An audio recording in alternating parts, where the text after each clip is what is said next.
May 10th of this year. After receiving the video, we spoke to Petway. He said the officer violated their use of force policy. Petway said he wanted to discipline the officer, but it was not allowed to. Now today we asked Mayor Peoples about the officer's status. He said Officer Brazier is still being investigated and that he is still on the job. This is a developing story. Once again, Mount Vernon Police Chief Eric Petway says he was fired this morning. Petway says the termination letter, though, did not provide a reason. We'll have more on this later on today on Fox 10 News and on fox10tv.com. With that said, welcome into Fox 10 Midday. It's Wednesday, November 19th. I'm Ashlyn Mitchell. Thanks for looking in today. Happening right now, the United Way of Southwest Alabama and Feeding the Gulf Coast is holding a food drive. Jordan Lassiter is live now from Ladd-Peebles Stadium. And Jordan, we know it started just a little bit ago now, but how are things going out there? That's right, Ashlyn. The food pantry is just now kicking off. We have cars lined up, ready to go. And right here, I have President and CEO of United Way, Justine, to tell us more about this event. So tell us a little bit. We have cars lined up. Tell us about the turnout. Absolutely. This is the biggest single feeding we've ever hosted in partnership with Feeding the Gulf Coast in Mobile. And so we expect to feed about 2,500 families, which is about 8,000 individuals today. And your volunteers are lined up, ready to go, putting in the hard work. So tell me, what is the coordination that y'all put into to get this event up and running? Absolutely. We couldn't do it without volunteers. They're the heart of this. They pre-pack bags days leading up to the event. They're here loading the cars right now. We planned this in 13 days because of the need that our community members were seeing right now. The holidays are always a busy time. And so we were able to connect with our corporate partners from Alabama Power, United Rentals, Coca-Cola, and have them come out and really put their all hands in and help feed our community today. And what does it mean for you and your team to be able to put this on around the holidays? You know, times are hard right now. So what does it mean for you and your team to really get back to your community? Absolutely. At United Way, our mission is to improve the quality of life in the community, and we really see the need around the holiday season. I mean, here you see children in cars, you see elderly people in cars, and you know the need is there. They're willing to line up early to come out here on a really hot day. The need is strong, and it's there, and we're proud to be able to provide that. All right, well, the event is still going on. If you want to get in line, you have more than enough time to get in. All right, Jordan, thank you for that update there. Nick, it looks like a beautiful day out there for the food drive. Yeah, no, we had some fog this morning that was a little rough. It was. I drove through it, so I can attest to that. It was a little rough, and it lifted gradually, though. Visibilities were decently reduced.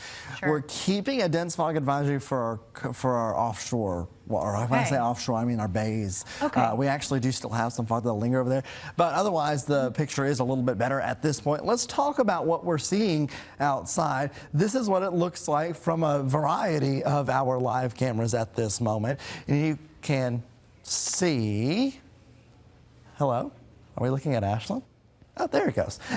Hi, Ashlyn. Okay, you just got a little brief cameo here. All right, let's go back to the weather graphics and see what's going on here. So, maybe not. Do we have the? Okay, you're just gonna go. We'll be right back in just a moment after this break. Don't hesitate. Call Dean Wade. They got me way more than I thought I'd get.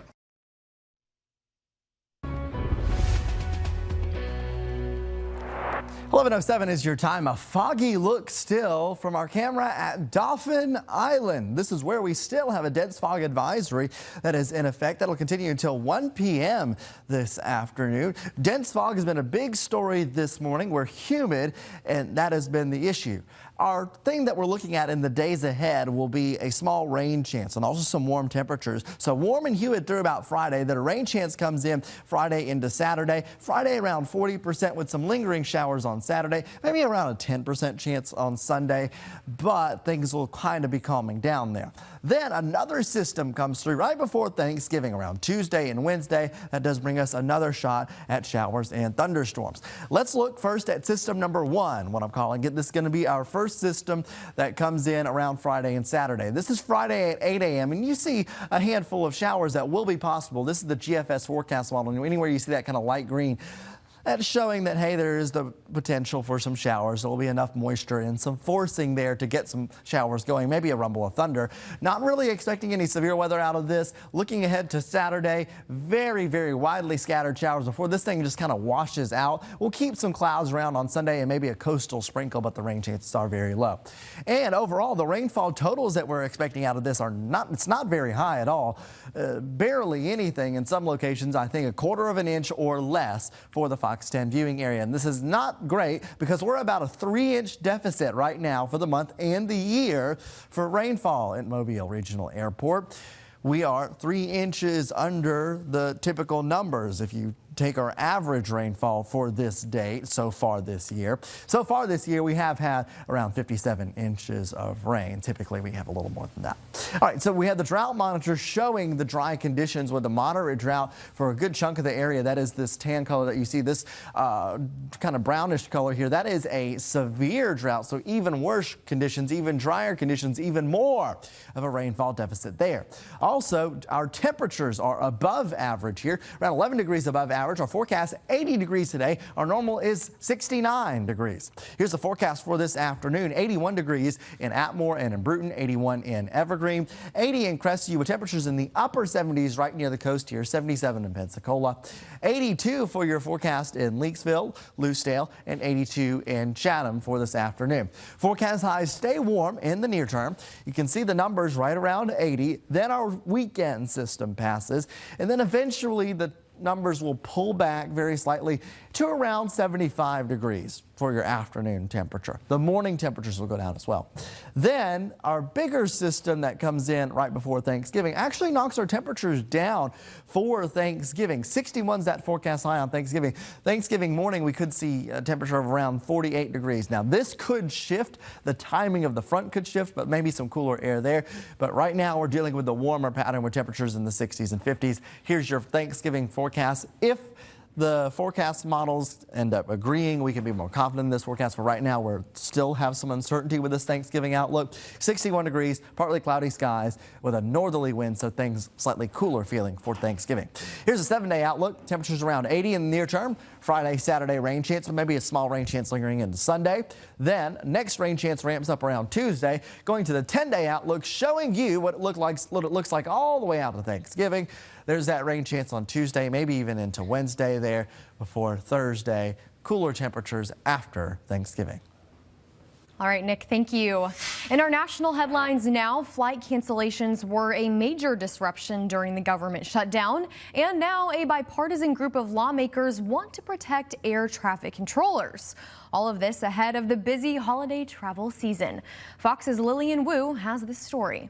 The government shutdown ended almost a week ago, but some TSA officers in Arizona say they still don't have their paychecks. Because they didn't get paid. They couldn't pay their rent. But it was different this time.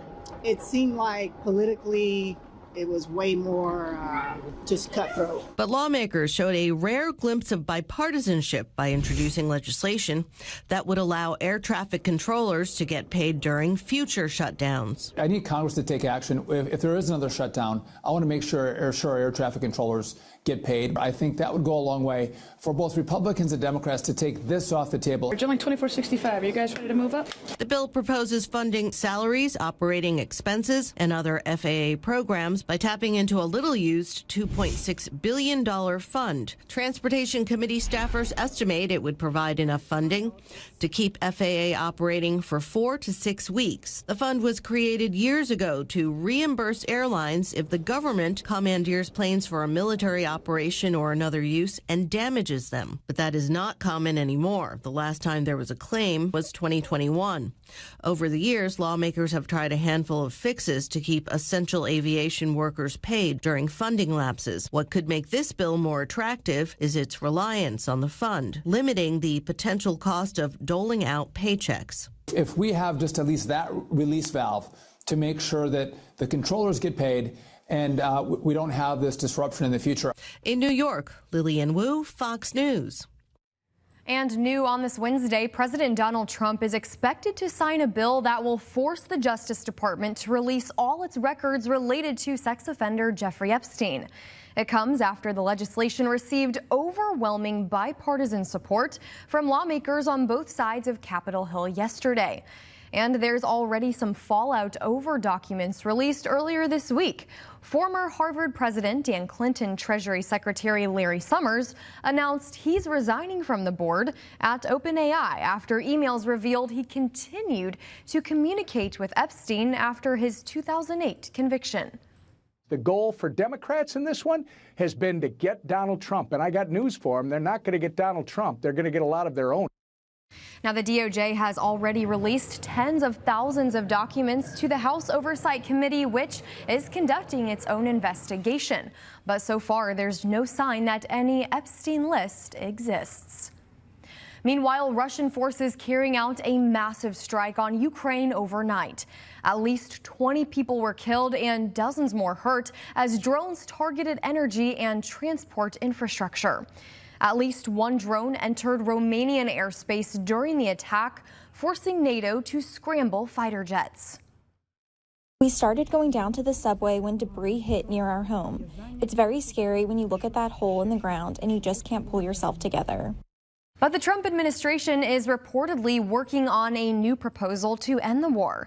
According to Axios news source, U.S. officials are developing a 20-point peace plan, which is modeled after the Gaza ceasefire. It would then address peace in Ukraine, security guarantees, and future relations between the U.S., Kyiv, and Moscow. President Trump says he's still hopeful he can end the fighting there.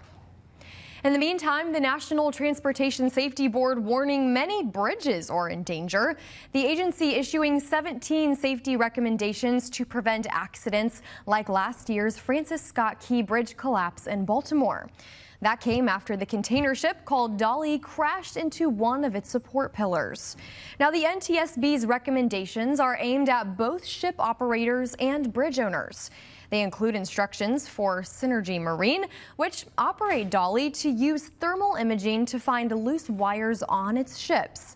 The NTSB also recommending a warning system for drivers crossing bridges in case of an emergency. Many famous bridges in the U.S. have not been assessed for vulnerability if they are struck by a large ship or vessel. Now, the NTSB recommended those assessments earlier this year, but some major bridges have not yet been evaluated. Turning to your local headlines now, 2 suspects remain in jail this morning following a high-speed chase in Mobile County.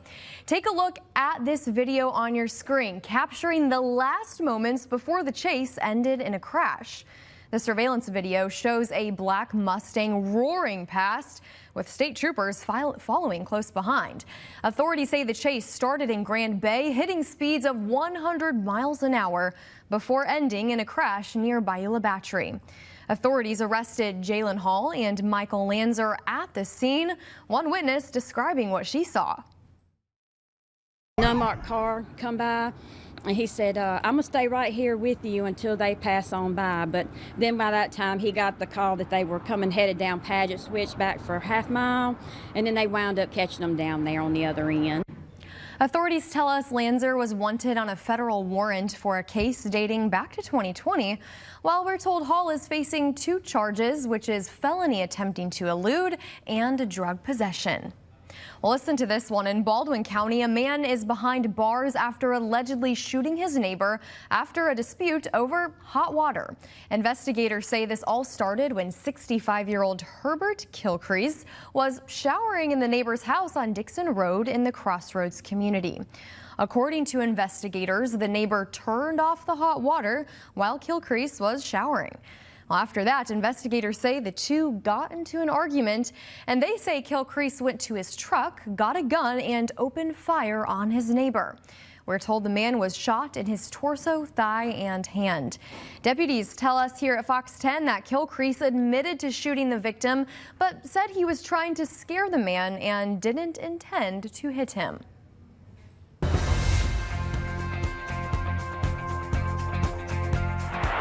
After a LaFleur High School class reunion 3 years ago, Michaela Tillman agreed somewhat reluctantly to go to an after party at a downtown Mobile nightclub. Well, it turned out to be the night that never ended. A gunman sprayed bullets inside the Paparazzi Lounge on Dauphin Street. One of them struck Tillman in the neck. Since then, she's been mostly paralyzed from the neck down. Through the trial and sentencing of the man who shot her, Tillman has declined to talk about what happened to her. But in her first interview, she spoke with Fox 10 News investigative reporter Brendan Kirby and says she wants to raise awareness about gun violence and spinal cord injuries. And Tillman speaks about the enormous impact that night on the weekend after Thanksgiving in 2022 has had on her mother. You're hard. Each and every day, not only does she have to come home from her job, but she has to take care of me and my 7-year-old son as well, which is pretty rough on her. And Michaela Tillman is telling her story to Fox 10 News investigative reporter Brendan Kirby. You can watch his exclusive interview tonight at Fox 10 News at 9. 11:18 on your Wednesday now. Straight ahead, an apartment building explosion leaves multiple families displaced this morning. What officials believe is the cause when we come back. Really alone, really. We are David J. Maloney, and we will personally return your call. Welcome back. It's been 2 weeks since a UPS plane crashed, killing multiple people in Louisville. Cleanup is ongoing now, but it's going to take some time. Here's the update. 2 weeks after the UPS crash that killed 14 people, demolished buildings, and disrupted lives and businesses, cleanup and repairs continue slowly. While the NTSB has released the site, that doesn't mean that they've released the evidence. And every piece of that aircraft has to be found, collected, and packaged and taken away properly by the contractor that's on site doing that.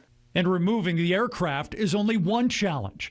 Restoring utilities to some customers depends on the replacement of a damaged gas pipeline on Grade Lane.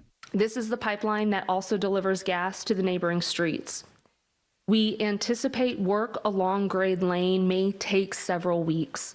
According to LG&E, 90 customers remain without electricity, 94 are without gas. Waterways continue to be monitored. MSD reports collecting 880,000 gallons of oily runoff. We're going to continue the analysis and the assessment and the cleanup of the waterways, and it's probably going to be something that will run well into 2026.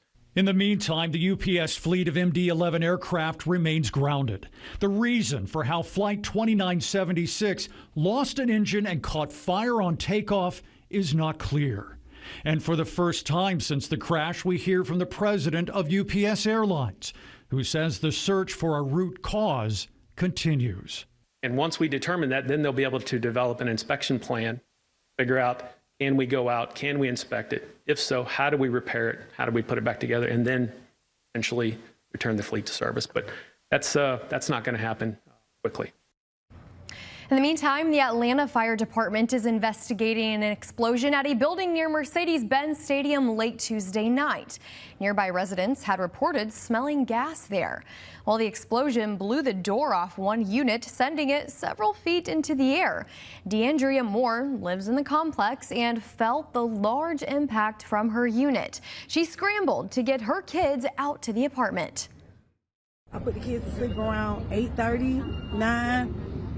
And we just heard a boom and the windows was. My kids were asleep, so it was hard to function because I was screaming, wake up, wake up.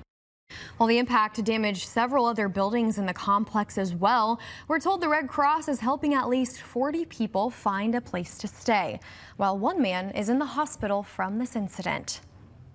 A worker was killed in Yarmouth, Massachusetts Tuesday after a trench collapsed at a work site.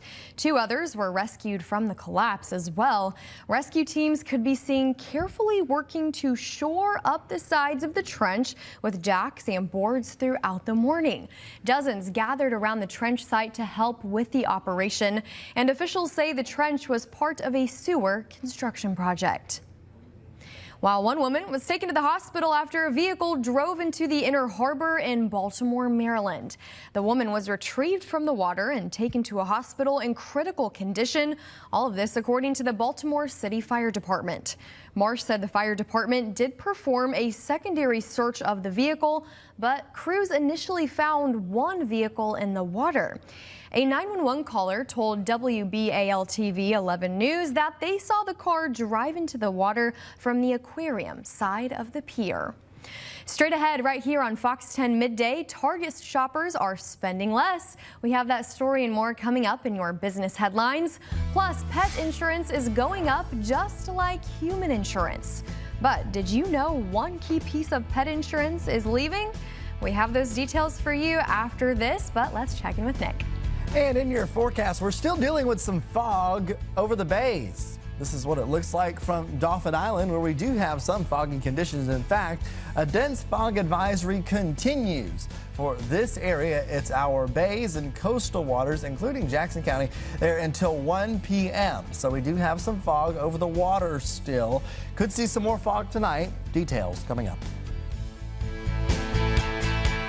At 855-579-5299. That's 855-579-5299. Committed to you. This is Fox 10 Midday. Welcome back in. It's time for your half-hour headlines now. Former Treasury Secretary Larry Summers is resigning from the board of OpenAI. The move comes after a House committee released emails he'd exchanged with convicted sex offender Jeffrey Epstein. Those emails showed years of personal correspondence between the two men, including Summers making sexist comments and seeking Epstein's romantic advice. Since the release, Summers has said he was planning on stepping away from public commitments anyway. And then a ferry carrying 270 people on board runs aground in South Korea this morning. The ship ran aground on rocks off the country's southeast coast. South Korea's Coast Guard releasing this video behind me of the ship shown stranded with rescue vehicles and crews offering assistance. Authorities reporting there were no casualties in the incident, thankfully, and that passengers were moved off the ferry onto patrol boats. It wasn't immediately clear why the vessel had sailed into the shallow waters in the first place, but the Coast Guard said it plans to move the vessel ashore at high tide. Finally, a poll conducted by the University of Michigan Health and CMOTS Children's Hospital finds nearly 60% of parents say mental health and belonging are just as important as extra security measures like more security and active shooter drills. 1,000 parents with kids ages 6 to 12 took the survey, with nearly 60% saying that training teachers to recognize and support children with emotional or even behavioral issues would make schools safer. Almost half of respondents favored adding more school counselors, and about 40% supported confidential reporting systems and even programs that promote inclusion and friendship. Turning to your business news now, Target shoppers seem to be spending just a little less. TJ Maxx lures inflation-weary shoppers, and we have the most popular Thanksgiving side dish. Here's Fox's CJ Papa. Not on Target, the retail giant reporting a disappointing quarter. And Target is lowering expectations for the year. Sales declined in the quarter, which included the pause in SNAP benefits. Target's incoming CEO says the company will be investing about an additional $1 billion next year to improve stores, merchandise, and digital shopping, including its previous commitment. That's $5 billion total. Home improvement retailer Lowe's had a mixed quarter. Sales improved from a year ago. Online sales were up 11%, and its earnings came in better than expected. CEO Marvin Ellison says demand is encouraging so far in November. Bargain hunters boosted sales at TJ Maxx, Marshalls, and HomeGoods. Parent TJX now expects comparable sales to increase 4% this year. During the third quarter, company-wide comparable sales rose 5%. And Thanksgiving is officially side dish season, according to Campbell's. The company releasing its 2025 State of the Sides report just before the holiday, revealing 63% of people prefer eating side dishes more than turkey at Thanksgiving dinner. Green bean casserole coming out on top, with 44% calling it the most iconic side at the table. CJ Papa, Fox News. If you're thinking about retiring in 2026, you might want to start planning right now. Here to discuss this today is Chris Burns with Burns Estate Planning and Wealth Advisors. Good morning, Chris. Hey, good morning. So if you're planning to retire, of course, in the new year, you've probably started thinking about what steps to take and make that transition smooth and stress-free. For those planning to retire, then it's really just around the corner. What should people be thinking about right now? Really, they should start thinking about what sources of income are they going to take into retirement, and then what do expenses look like in retirement, and make sure that they've got enough money to take care of themselves, but also prepare themselves for inflation. All right, let's talk about Social Security. That's usually the first question people have. When's the right time to start taking it? Well, that's the only thing where there's a little bit of black magic involved, because you got to tell me how long you plan on living, right? Because you're eligible at 62, and you have to start taking it at age 70, right? Every year that you don't take it gives you some ability to maybe look at a few other things, like maybe like some conversions, or every year that you don't take it, you normally receive around an 8% increase. And the break-even point from if you take it at 62 or you take it at 70 is right around 80, 81. So depending on if you've got longevity in your veins, you may want to be, and you're able to, you may want to push it further back. Okay, interesting. What about pensions or other income streams? How should people be thinking about those? Yeah, absolutely. So if you're still lucky enough to have a pension, because those have slowly been going away and being replaced with the 401k space, is that do you need that income now? Because there's a few options. Would it be better for you to take the lump sum and then invest it and take income later on, or are you going to need this income immediately? So if you plan on taking that income immediately, there's a number of different ways to take it. Most people are going to want to take it so that the surviving spouse receives the same amount of income, which may lower your overall monthly payment. So there's a lot of pros and cons of, do you take lump sum or do you actually take the lifetime income? So sitting down with someone to kind of review that will help you make the right decision. Okay, and talking about monthly expenses, how can someone test if they're financially ready to retire? Because, I mean, we all want to retire right now, ideally, but that's just not the case. You just asked the hardest question that I ask at the first meeting. What is your budget, right? Most people do not keep their budget very handy on them, right? So if you want to test that yourself, really sit down and figure out your budget. Most people go straight to their bills, but you have a lifestyle too. Do you go out to have dinner? Do you go to movies? Do you go out with friends, right? Factor these things in. Hey, I want to take vacations the first several years in retirement. I want to spend $1,000, $5,000, $10,000, whatever that may be. Build that into it to make sure that it's available, so that not if but when markets are up, down, or sideways, you're not having to change your retirement because of what markets are doing. That's very important. Very good stuff there. Healthcare, of course, is another huge part of retirement planning. So what should people know when it comes to their healthcare? Everyone wants to retire early. Me too. I'm sure you do too, right?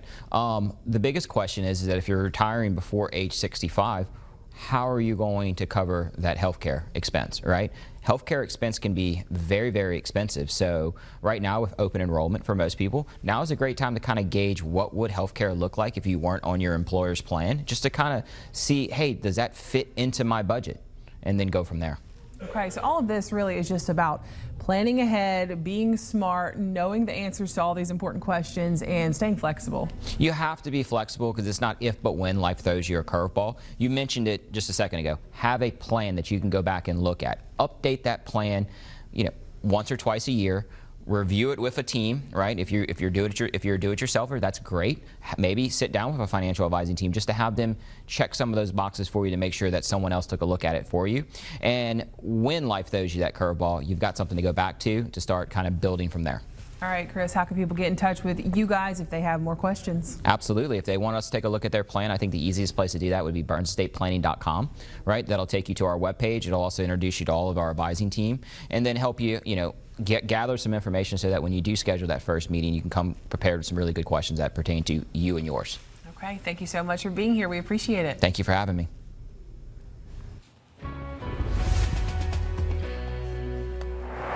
$11:36 is your time. We're looking at our Dolphins camera, All-In Credit Union. You're looking up towards the Cochran-Africtown Bridge. That's Water Street, north side of Water Street, and the Mobile River.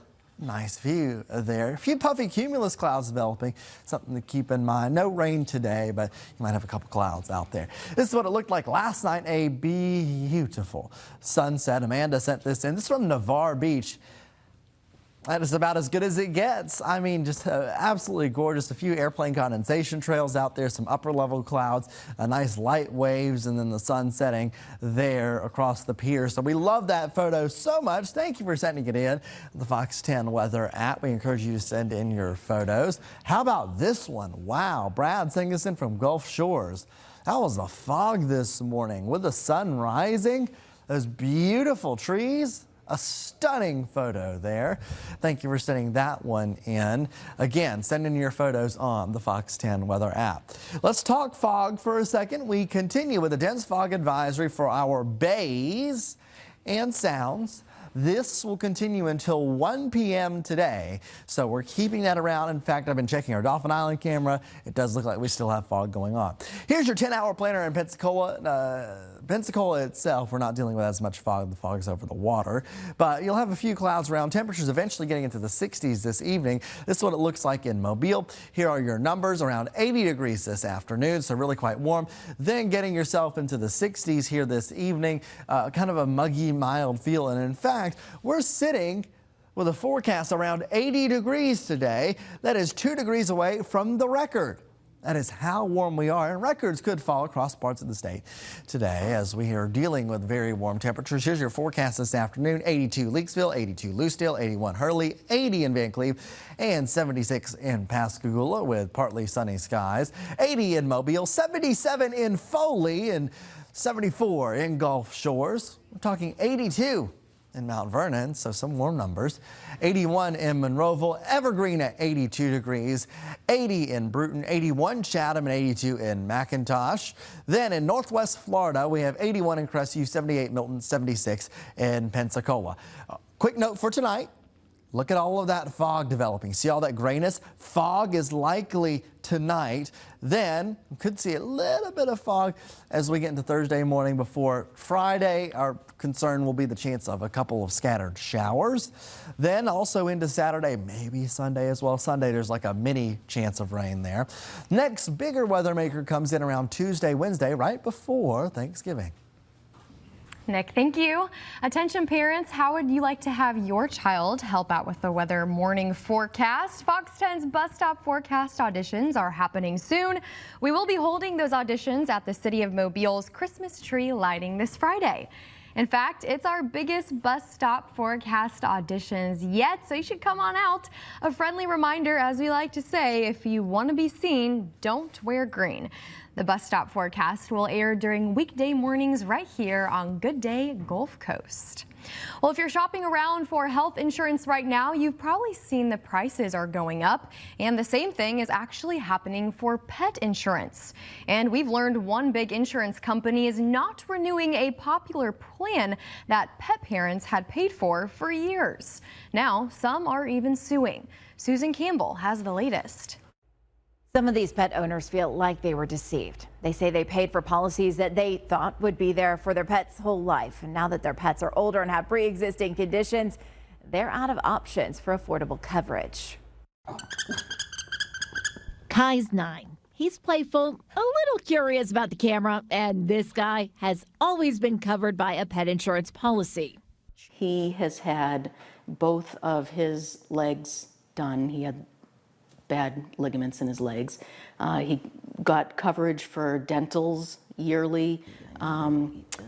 He also has chronic skin conditions. He can't process protein, so he's on a special diet and he has to take medication for it. He has some expensive medical bills. He does. What would you have spent? Do you have any idea of what you would have spent over the years if you didn't have that insurance coverage? Oh boy. Liesl paid hundreds of dollars a month for the coverage through Nationwide. Then a couple months ago, she got this letter saying the company's not renewing Kai's whole pet policy. In fact, the plan will no longer be offered in the state. Basically, they only offered one other option, which the coverage, it was nothing like what we had prior to. So, and then with that new coverage, we would start fresh, basically. And any pre-existing conditions that Kai would have would be disqualified, even though we've had Nationwide since he was a puppy. The company blames increasing costs in pet health care. There's so many that are in the same situation as us. Now, Nationwide's facing a class action lawsuit. Pet insurance policyholders say they were deceived by Nationwide regarding the extent of its nose-to-tail coverage. Nationwide asked the judge to dismiss the case, saying its customers' insurance contracts provided coverage only for one-year terms, not the life of their pets, adding plaintiffs got the coverage they paid for. What's the response to that? Well, we, in good faith, had a contract with them. Was there anything in the fine print that ever raised any red flags for you that you thought, oh, this might not actually be something that we can carry through his life? No, I think it was promoted in the beginning to be something, for the life of your pet. And maybe we all misread that or mistook it. But yeah, I guess I'm kind of at a loss right now. But still hoping the company will have a change of heart. If they could have grandfathered in our policies and, don't offer it to people anymore, but at least allow those who have pets that are on those policies to, live out their lives with that. I reached out several times to Nationwide over the past several weeks, a couple times by email, also by phone. The company never responded to me. I'm Susan Campbell. Be sure to stay with us right here on Fox 10 Midday. Coming up, TikTok giving users the option to reduce AI content. Plus, a new study reveals the most common passwords. We'll tell you what made the cut in your Midday Talkers after this. On the next Investigate TV Plus, incidents of anti-Semitism and controversial laws tangle one city in a First Amendment fight. We're trying to protect everybody's rights in this case. This feels like an overreach for me. We examine how it gives one city new arrest powers when it comes to free speech. Friday at the city of Mobile, lighting of the Christmas tree. Catch all the fun streaming live on the Fox 10 Gulf Stream. Welcome back in. One major social media platform will soon allow users to limit the amount of artificial intelligence generated content they see. I think that this is an interesting decision, a smart decision, because if you've noticed, TikTok, sometimes you see a lot of AI videos. TikTok says it's testing out a new setting that will let users request less AI content to appear on their feed. Yeah, I like that option. This new feature will be available in the coming weeks in the app's Manage Topic section. The company says it is also working on how it labels AI-generated content. TikTok also says it's created a $2 million educational fund for experts to make content about responsible AI. This follows a similar move by Pinterest after the platform received complaints that AI was impacting its quality. Yeah. Man, Pinterest, you can't, it was tough because I cannot tell I that's a real house. I was looking at pretty houses or something saving design ideas. And I'm like, oh wait, that's not real. It's indistinguishable sometimes. Yes. It's hard to determine what's real and what's not. Looking at Christmas decorations, you can't put lights up there.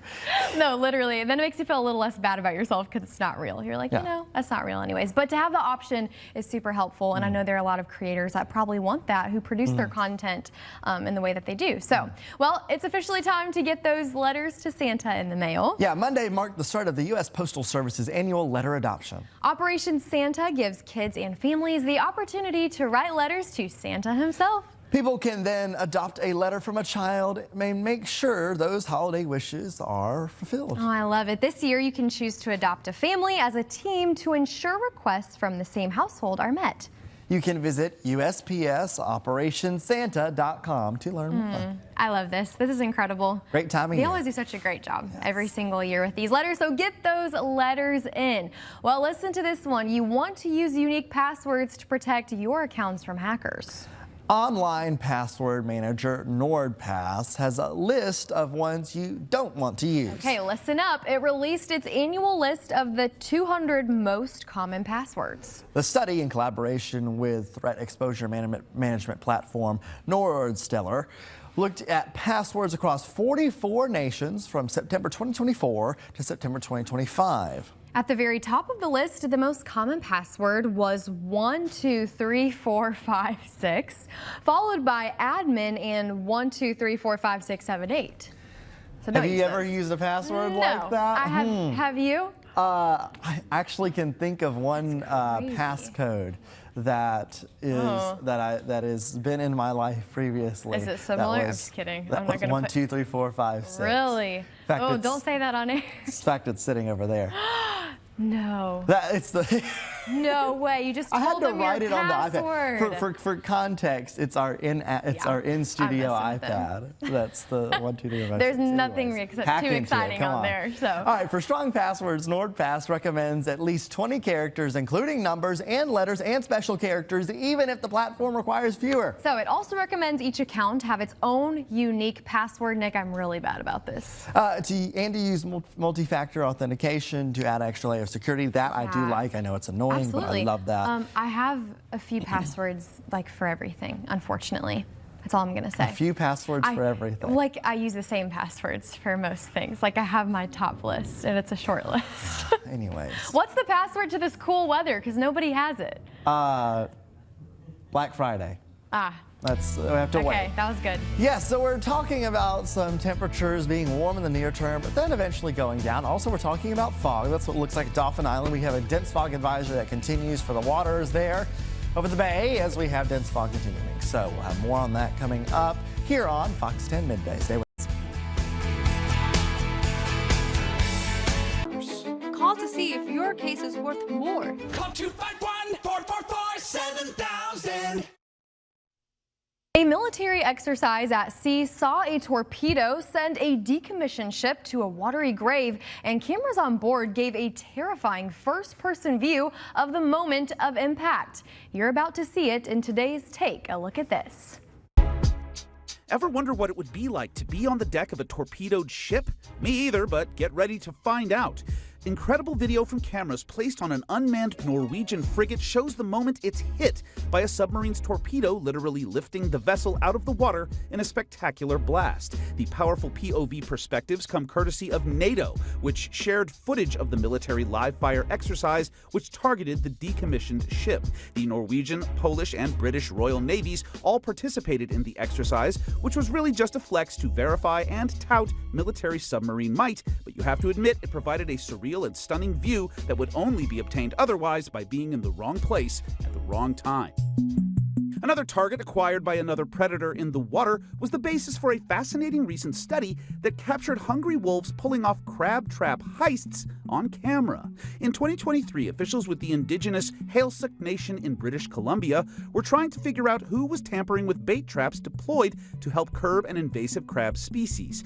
After cameras were set up at remote bait sites, researchers were shocked when video revealed the culprits were clever wolves seen pulling the traps from the water and cracking them open for a tasty treat. The resulting study, published in the journal Ecology and Evolution, suggests the wolves' ability to identify, capture, and infiltrate the traps could be the first ever documented example of tool use by wolves outside of captivity.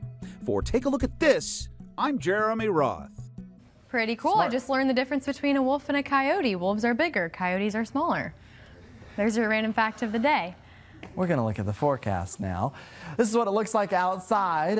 We do still have some fog observed at a battleship camera, also our Dauphin Island camera seeing fog. We have a dense fog advisory that continues until 1 p.m. for those areas. There it is, and you can see it is the bay and the bay that have the dense fog advisory. Looking ahead, rain chances over the next 7 days.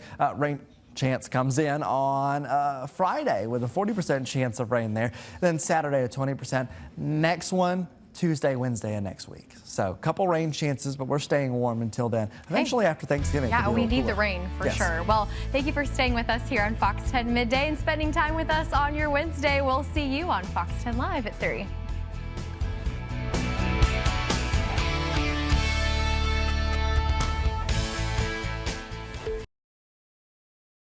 Get 0% APR for